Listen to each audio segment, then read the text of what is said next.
Good evening, I'm Oral Gibbs, and welcome to Oral Gibbs Live, coming to you live here from World Star Studios at Amsterdam Shopping Center. And with me this evening, for the first time, is none other than Mr. Deher. Mr. Deher, welcome to Oral Gibbs Live. How are you doing, sir? I'm doing great. Thank you for having me. Well, it's good to have you in the program this evening. I gotta fix my microphone. It's good to have you in the program this evening because you are involved in the marine industry. That's right. You are director of planning and operation for marinas. Yes, I'm the Director of Marine Operations and Planning for Island Global Yachting, commonly referred to as IGY. And it's a multinational company that has marinas around the Caribbean, Central America, the U.S., as well as South America. And here on St. Martin, IGY owns and operates the Yacht Club Ile de Sol and the Simpson Bay Marina in the Simpson Bay Lagoon. You're also president of the Marine Trade Association. That's correct. And you're on the board of some other... Yes, well, as president of the St. Martin Marine Trades Association, I also have a seat on the Caribbean Marine Association, so we get involved with things that affect the entire Caribbean. I've recently been appointed to the board of the National Institute for Professional Advancement, which is NEPA, the vocational school, the new SBO school that's in Cahill. And then I also sit on the tripartite committee for labor relations to try to help on behalf of the employers to work with the employee unions and government to try to help figure out how we can make labor regulations and policy better for employers and for employees. Well, it's good to have you here this evening to speak about a very important industry in St. Martin, the marina industry. Thank you. We've seen it grown over the years. Are we bigger than Antigua now, or Antigua still bigger than us? Well, in terms of the marine industry, St. Martin is commonly referred to as the capital, the marine capital of the Caribbean, or the yachting capital of the Caribbean, and that really, we have surpassed Antigua, and before that, St. Thomas was the capital. Like if you look back in time into the 80s or so, St. Thomas was really where most of the yachting activity happened, and as we've grown kind of parallel to, or because of the yachting industry has grown too. If you look at the number of yachts that are in circulation in the world, it's grown tremendously over the last decade, and not only in number of yachts, but in the size of yachts. So places that used to have what you thought were big marinas to be capable of berthing these yachts, all of a sudden couldn't handle them. And so St. Martin's infrastructure, like the Yacht Club Ile de Sol and Port de Plaisance and facilities like that, Port of Cupicoy, mostly have been built within the last decade or decade and a half, and a lot of the other facilities in other Caribbean islands are a lot older. And what tends to happen is that yachts are built and coming out a lot faster than marinas can be built. You know, real estate tends to take a lot of time to develop the concept, get the financing, come up with the whole architectural design and build it. But when you're doing things in the water, it takes even longer because there's so many more studies that have to be done, environmental impacts and things like that. So marinas aren't being built as fast as other things, so there's not enough infrastructure in a lot of different Caribbean islands and other parts of the world. So St. Martin has more marina slips that can handle large yachts than any other island in the Caribbean by, you know, probably 2 and 3 times, depending what island you're referring to. So right now we are ahead of the other islands in terms of the number of boats that frequent our shores. In fact, at any given time, the recent statistics that we've seen are that about 17% of the world's mega yacht fleet are in St. Martin during the winter time. So that's more than any other port in the world, really, because if you think about it, a lot of the yachts are in the Mediterranean, but there's different countries and ports there, but as one small country, so it's something to be very proud of, you know. Our airport is something we're proud of, our harbor is something we're proud of, and the marinas are something we should be very proud of. We have several marinas here that are really world-class and are discussed all over the world for how efficient they are in handling the yachts and the size of yachts that they can cater to, the amount of fuel and how fast you can get it to them and things like that. So we're definitely ahead of a lot of the competition, but they're trying very hard to take that away from us. I gotta come back on that part. Yeah, but that's something we really have to focus on as a country. People may not know that your family is in the marine industry. Your That's father correct. was one time a commissioner also, That's right. and so you grew up in the industry, right? That's right. My family owns Dock Martin, which is where Chesterfield's is and used to be called Great Bay Marina. And I grew up there, and that's how I got into the marine industry in the 70s. My father sold his house and used the money to be able to develop that, and we moved into an apartment there. And so from 4 years old, I was running around a marina and always kind of following around the guys on the dock, and it's just part of our life. So it was a very easy industry to get into, or like it felt that I was part of it before I even got into it. So it's definitely something I enjoy. It's more of a passion than just that I got into it because I wanted a job. I know growing up as a little boy in town, your father's older than I am, and he used to live right in Front Street, right on the beach. Yep. And a few years ago, or many years ago, I also interviewed your grandfather. That's right. It was quite a remarkable Evans, man. sure. Yeah. Yeah, So- he's a character for sure. So see, I interviewed the grandfather, the father, and now the son. 3 generations. That's good. But Well, I just have a new son born 4 months ago, so hopefully one day you'll get to interview him too. If I can make it that long. And congratulations on your new son. Thank you. You said we have a chance of also losing this. Yes. Because when you're at the front, everyone wants to take you That's over. right.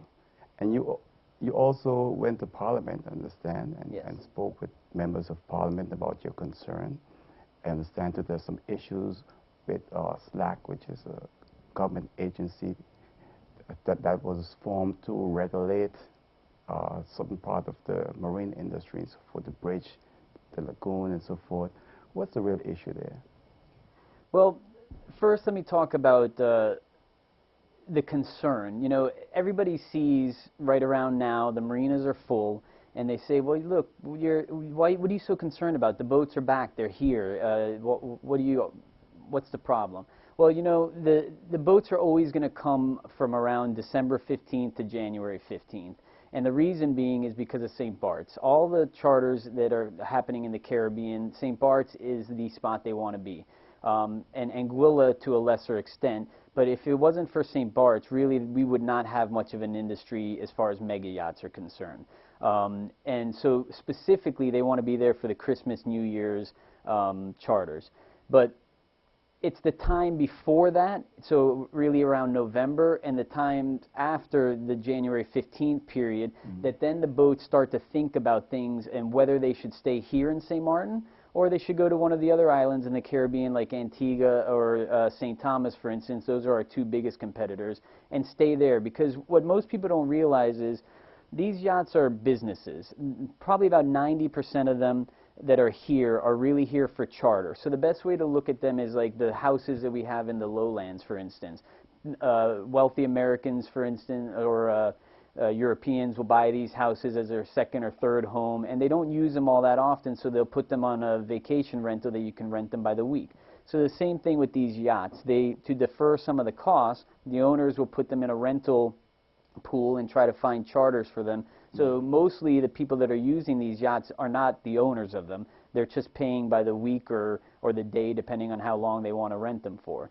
So, and in the Caribbean season, it's really right around Christmas and New Year's, and then Easter that you get a lot of charters. A few random ones in between. But so boats after, say, January 15th might sit for 5, 6, 7 weeks without doing anything.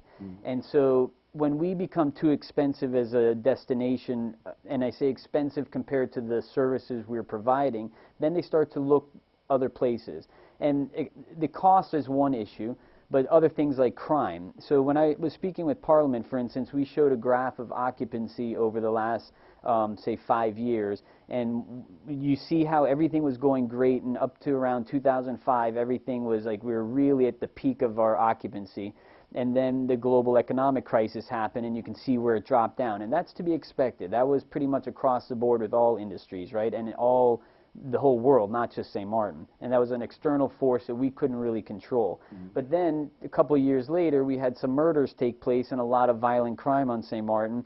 And actually, the violent crime was, some of it was specifically targeting the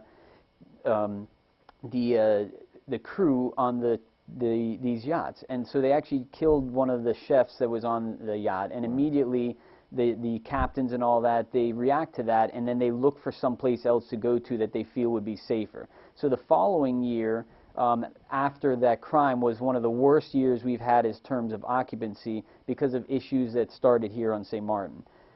Thankfully, the police have done a fantastic job. I can't say enough good things about the police force of St. Martin and the changes over the last 3 years, and especially the community police officer program. They've really helped make a difference. And so the change went from 1 year where we had all these violent crimes to last year, not one single violent crime was reported to me through the marine industry. So this year what we're seeing is people actually looking, they're getting more comfortable with the island and actually looking to start thinking about making it more of a destination rather than just a home port to be able to pick up charters and quickly go to St. Bart's.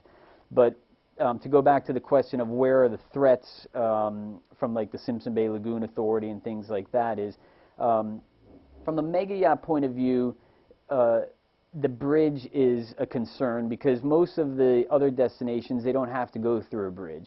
And if you think about it as a captain, to bring your yacht through the bridge, it's a lot of risk. You could, you know, if you hit the bridge, there could be hundreds of thousands of dollars of damage. You could lose your license, your job. So given they don't really want to come through, but we have the best infrastructure on the inside of the lagoon.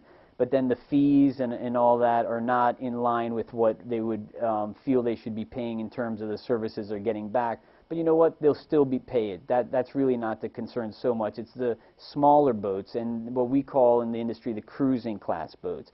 And that would be vessels, say, under 60 feet in length. And that's people that have worked hard their whole lives. They're not millionaire, multimillionaires, but they've retired, they're on fixed incomes, and maybe they sell their house, buy a boat, and want to cruise the world sailing. Mm-hmm.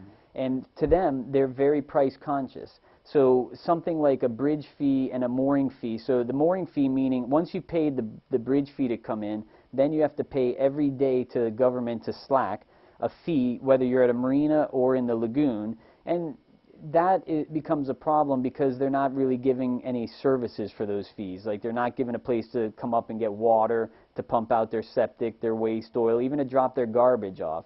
So those are problems. But the reason the cruising class is important is because, like I said, they're the foundation of the industry. So in the 70s and 80s, that's what really got us started in the marinas and chandleries and things like that.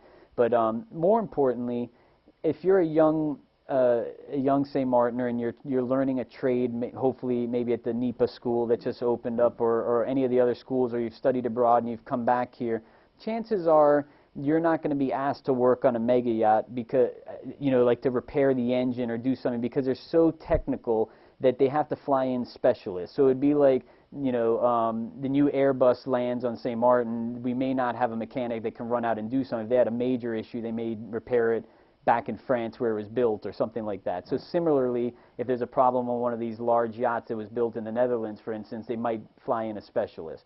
But a smaller boat would allow, they'll use local tradespeople to do the work there. So I think that we really have to focus on growing or bringing back the smaller boats that we've lost over the years because we're just not in the right price range for them. So from a Simpson Bay Lagoon Authority point of view, what we should be looking at is changing the price structure for the smaller boats and maybe even eliminating the fees for them so that they can flock back to the islands. And as you see right there, that picture that you're showing, most of those boats start to be on the French side of the island where the fees aren't. Now, luckily, we have a Dutch and a French side, so when we price ourselves out of the market on the Dutch side, a lot of those boats go over to the French side, and thankfully, they still can come over to the Dutch side and shop and all that. But to the extent that the French side says, well, wait a minute, the Dutch side is charging these fees, why don't we? Then the entire island could price itself out of the market. And things like that are happening now. Right now, this is the first time I'm seeing it. We've priced ourselves out of the market in fuel right now. Really? It's just coming about. It's the first season that it's happened, but my understanding, and we need to look into it some more, but the causeway, one of the ways that it's being financed is that the throughput fee for every gallon of fuel that lands on St. Martin that's imported here to Dutch St. Martin has gone up. So that affects everybody, from whether you're pumping up at a gas station to fill your car, but also for these yachts. It's in the bridge that we've seen there now. Exactly. Really?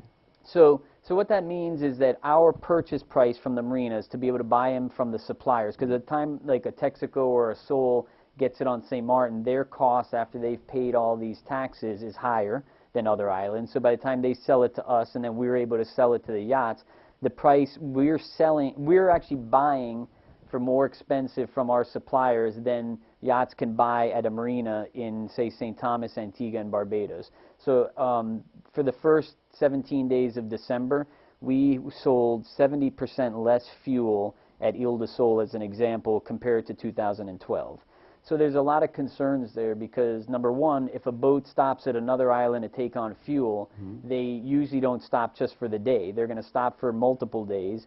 They may then choose to take provisioning, which means like they're going to take on food and different things that they need to run the boat. And then the more they get comfortable to going to those islands, they're going to maybe start avoiding St. Martin longer and longer. You know, and we've seen that our season used to start earlier and now starts a little bit later. But what's also concerning about that is if the financing scheme, or the debt service repayment of this causeway was contemplated based on a number of gallons that we import into the island, and then you're going to add a tax to that, and all of a sudden we're only importing half of that volume because there's no market to sell it anymore, well then the repayment of that debt service becomes questionable. So we're very concerned that not only are we hurting the industry because we've increased the price too much, but that we also may be hurting our ability as a country to repay the infrastructure that we're building here.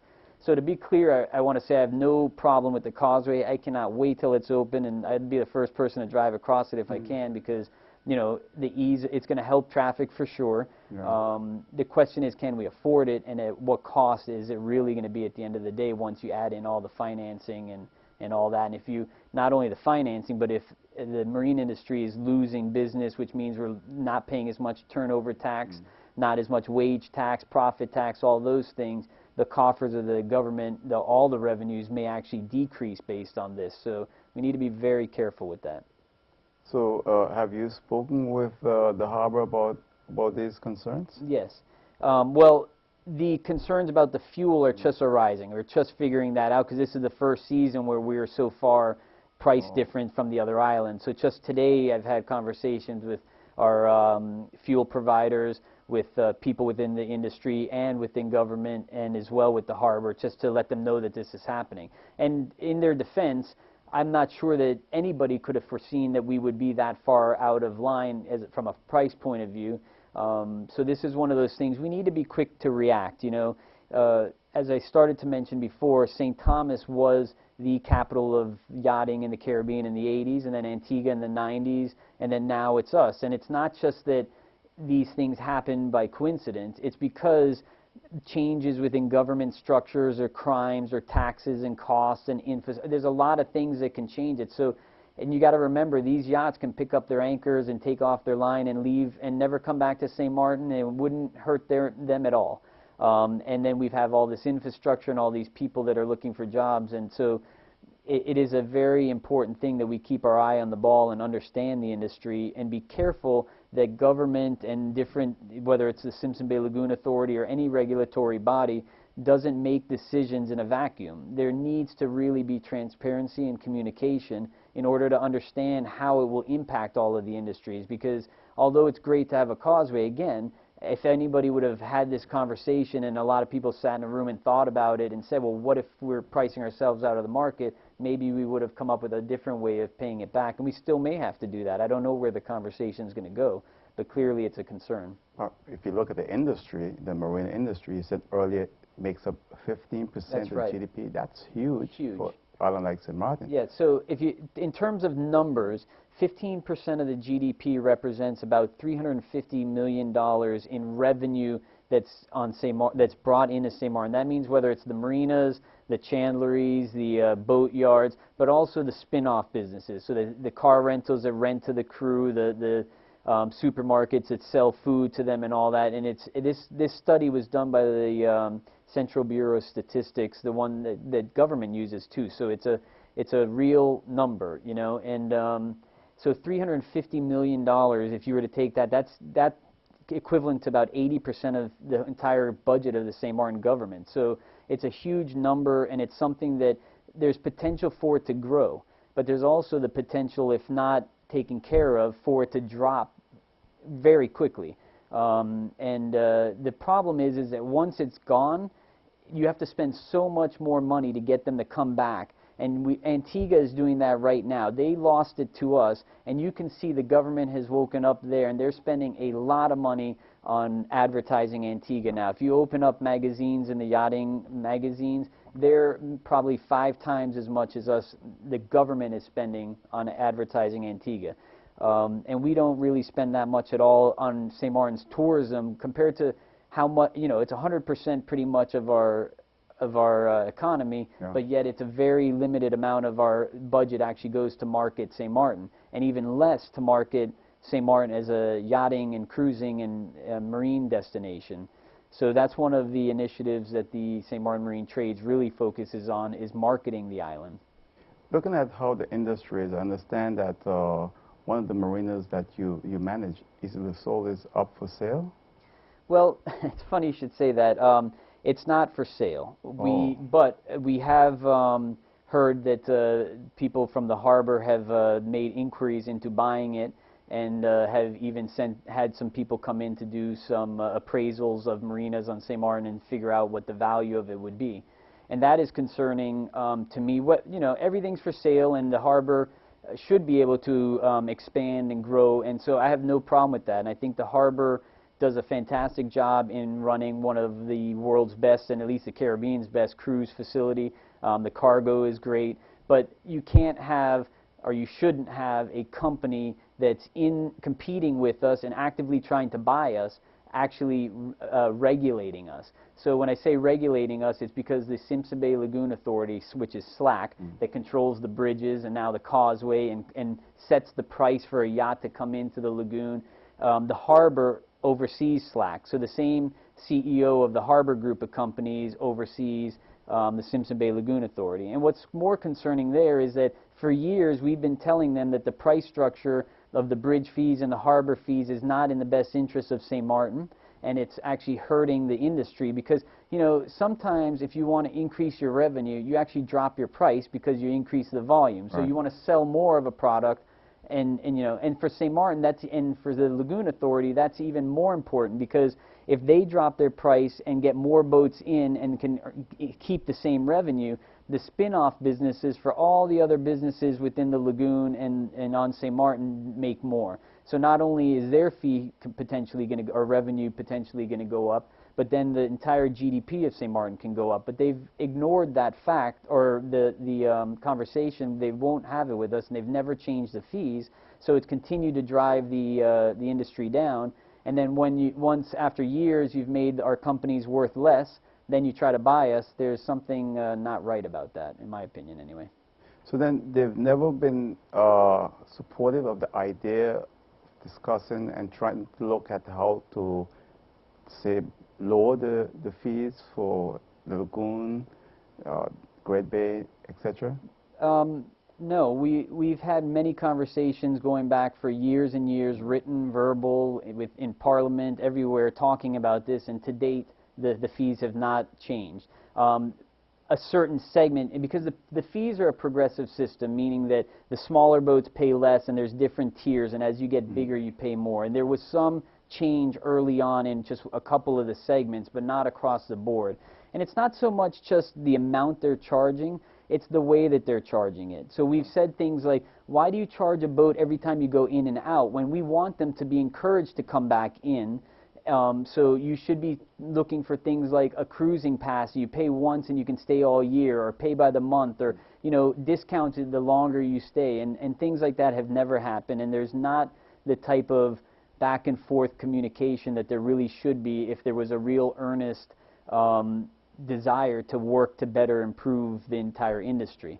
And to make matters worse, you know, for instance, if you dock your boat in Simpson Bay, even if you don't go to a marina, you pay the Simpson Bay Lagoon Authority a certain fee. And that fee is higher than if you dock your boat in Great Bay, where the harbor has facilities. So again, you're competing with us, you're controlling us, and then you're competing in an unfair manner, because if a boat sits out by you, you charge them less, but if they sit by your competitors, you charge them more. Did they give a reason for that?